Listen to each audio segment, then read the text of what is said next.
É muito sério o que está acontecendo. Sabe o que é mais sério? O mais sério é que ninguém está atento para o pós-pandemia. A recuperação dessas crianças não vai ser uma tarefa simples, porque, primeiro, é inédito. Nunca teve uma situação dessa, pelo menos faz 100 anos, que não tem algo parecido. Desde a gripe espanhola, que não tem nada parecido no mundo. Segundo, cara, que não tem planejamento. Ninguém está num gabinete com especialistas fazendo um planejamento que vai ser de médio prazo, porque de curto não tem jeito, e de longo não dá tempo. Então você tem que ter um planejamento de médio prazo para recuperar a moçada. Pô, uma coisa, puta, vai dar, é muito trabalho e assim, eu não tô vendo ninguém chamando a si a responsabilidade de, eu vou tomar conta do barato aqui, entendeu? O lance da educação parece meio de lado, né? E não deveria. É óbvio que tá todo mundo pensando na saúde agora e no emprego, na renda. Sim, claro, são o cara fundamentais, precisa comer, né? e o cara precisa se proteger. Exato. Agora, cara, o Brasil não pode viver só da mão para boca. Você tem que ter um planejamento de médio prazo. E não tô vendo nada disso. Não tô vendo ninguém se preocupar com isso. Das autoridades. Sim. Isso é um drama, cara. Porque quando o aluno falta uma semana, você tem um trabalho para recuperar o cara. E faltou um ano, né, agora? Pô, fica um mês sem ir pra escola, pra você ver. Só pra você recuperar, um mês, ficou doente. Sei lá, pegou um troço lá que é contagioso, vai ficar em casa. Um mês, você voltar pra dar um trampo pra você recuperar, imagina um ano. Cara, e em relação à educação, não tem, isso que eu vou te falar agora não tem muito a ver com a pandemia em si. Eu acho que é um problema crônico do Brasil, que é o seguinte, cara, por que a gente não tem umas políticas de educação de base, desde sempre, de longo prazo? Porque, eu tenho um palpite, que é o lance de, isso daí é um troço que só vai dar resultado daqui a 40, 50 anos e, portanto, não dá voto. Por que Isso você tem toda a razão, cara. Toda a razão. Deixa eu falar pra vocês um negócio. O Brasil acordou pra educação, meia boca, na Constituinte de 88. Não por coincidência, 100 anos depois da abolição da escravatura. Olha só, cara. Olha o que eu estou te contando aqui, que as pessoas não se dão conta. Nós abolimos a escravidão em 1888. Um dos últimos países no mundo, inclusive. Um dos últimos países do mundo. O Brasil foi o último país a criar uma universidade. O último país das Américas a criar uma universidade. Foi o único país que criou uma universidade só no século XX. Os negros... Em 1884 ou 3, agora não tô... Tem uma lei chamada Lei Saraiva. Bota lá no Google que você acha. Lei Saraiva. Proibindo quem não era alfabetizado de votar. Já prevendo a abolição da escravidão, para os escravos não votarem, como eram todos analfabetos, aprovaram uma lei proibindo quem era analfabeto de votar. Ou seja... Sabe quanto tempo durou essa lei? 100 anos. Caralho. 100 anos. E aí você fala, bom, mas então alfabetizaram? Não. Porque era justamente o instrumento de controle.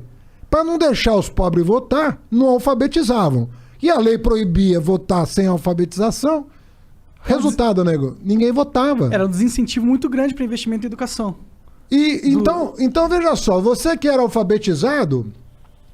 Você que ia para a universidade, você que ia para Coimbra estudar direito, você não estava preocupado com a educação porque você já estava educado. O cara que estava preocupado com a educação não podia votar.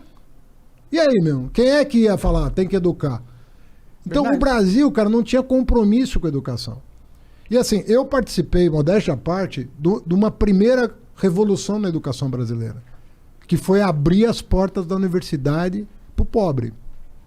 Ele me confessou que namorou 2 pró-unistas. Eu sou pró-unista também. 3? Puta, cara. Tô cercado. Não, mas eu não namorei o monarca. Agora vai me negar. Mas, cara, olha só. Nós precisamos chegar no século... Porra, cara, eu tô cercado de pró-unista por todos os lados. Mas e a base, Fernandão? Não, mas a base... Não, vê bem. Outra coisa errada é imaginar a separação da básica e da superior. lê os historiadores, você vai saber o seguinte: o projeto nacional nasce quando o pobre chega na universidade. Aí você começa, aí a universidade começa a pensar o país todo e não só a elite. Porque a nossa universidade era ultra elitista. Agora, eu vou te perguntar, qual foi no Brasil os estados que mais avançaram na educação?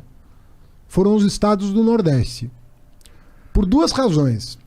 Que nós queremos um fundo para financiar a educação do Nordeste chamado Fundeb, e porque o Nordeste estava tão atrasado em relação ao Sudeste que tinha muita margem para melhorar. Pra ganhar, pra evoluir. Juntou essas duas coisas, quais são os exemplos de educação no Brasil hoje de estirão, né? Do cara dar aquela decolada?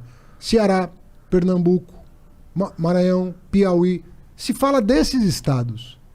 Então, o Brasil está vivendo um momento, a pessoa vai falar, porra, mas falta muito. Mas nós começamos a fazer. Nós começamos a fazer tem 20 anos. Mas eu acho isso, cara. Nós começamos a fazer alguma coisa por esse país. No golpe militar de 64, tinha 200 mil universitários no Brasil. 200 mil universitários. Vamos lembrar que em 1970, na Copa do Mundo, a gente tinha 90 milhões de brasileiros, né? 6 anos antes, só tinha 200 mil universitários.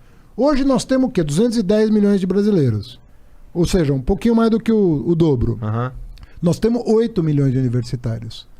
O que eu estou querendo dizer é o seguinte: quem reclama está certo.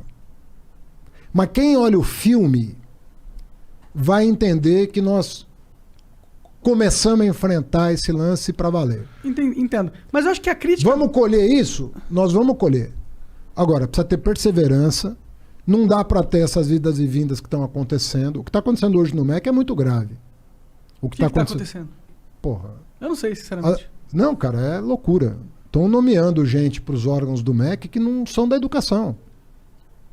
E eles estão fazendo o que exatamente de loucura, exatamente? Cara, primeiro assim, eles estão desmontando coisas que comprovadamente deram certo. Então, por exemplo, investimento em ciência e tecnologia no Brasil caiu 70%. Aí você fala, pô, não tem dinheiro. Bom, mas para milico tem. Para trator tem. Os tratores que o Bolsonaro comprou essa semana. Ele comprou o trator? Pô, 3 bi. Ou você entrar no Twitter agora... 3 bi não era o orçamento paralelo para ele... É esse.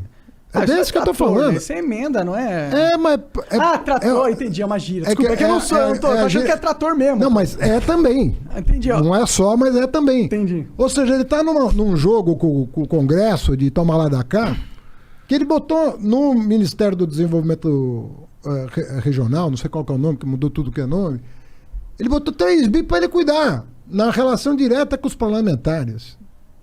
Pô, tem 3 bi para trator, não tem 3 bi para ciência e tecnologia? Não tem 3 bi para fazer o censo? O censo geralzão, é a coisa mais importante para as políticas públicas. Pra você saber. Censo é foda. Custa 2 bi. Tem 3 para trator, não tem 2 pro censo.